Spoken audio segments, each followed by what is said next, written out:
മുഖ്യമന്ത്രി പിണറായി വിജയന്റെ മകൾ വീണയുടെ ബാങ്ക് അക്കൗണ്ടിലേക്ക് വന്ന കോടികളെക്കുറിച്ച് ആർക്കും ഉത്തരമില്ല.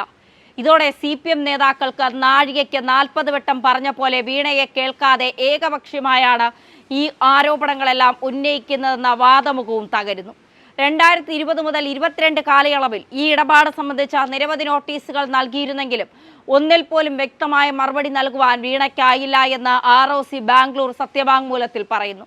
കർത്തയുടെ ഭാര്യയുടെ ഉടമസ്ഥതയിലുള്ള എംപവർ ക്യാപിറ്റലിൽ നിന്ന് വാങ്ങിയ വായ്പ ഓഡിറ്റ് റിപ്പോർട്ടുകളിൽ കാണുന്നുണ്ടെങ്കിലും ബാങ്ക് രേഖകളിൽ ഈ ഇടപാടില്ല. ഈ വായ്പയുടെ കാലാപരിധി, പലിശ തുടങ്ങിയ വിശദാംശങ്ങളും നൽകാനായില്ല.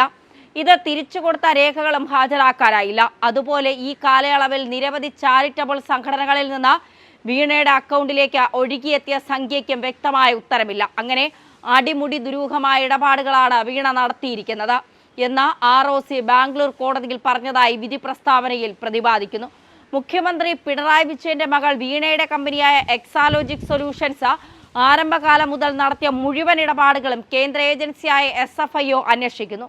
കരിമണൽ കമ്പനിയായ CMRL കൂടാതെ വീണയുടെ കമ്പനിയുമായി ഇടപാടുകൾ നടത്തിയ മറ്റ് 8 സ്ഥാപനങ്ങളുടെ വിവരങ്ങൾ കൂടി പരാതിക്കാരനായ ഷോൺ ജോർജ് SFIOയ്ക്ക് കൈമാറി. ഈ സ്ഥാപനങ്ങളിൽ നിന്നും ചെയ്യാത്ത സേവനത്തിന് വൻ തുകകൾ കൈപ്പറ്റിയെന്നാണ് ആരോപണം.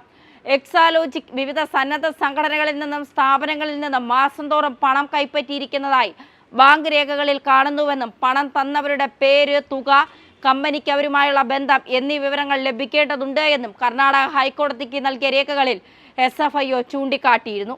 CMLL ഉടമ ശശിധരൻ കർത്ത MD ആയിട്ടുള്ള എംപവർ ഇന്ത്യ ക്യാപിറ്റൽ ഇൻവെസ്റ്റ്മെന്റിൽ നിന്ന് എക്സാലോജിക്ക് 2015-19 77.6 ലക്ഷം രൂപ ഈട് കൂടാതെ വായ്പ എടുത്തതിലെ ദുരൂഹതകളും ഈ രേഖകളിലുണ്ട്.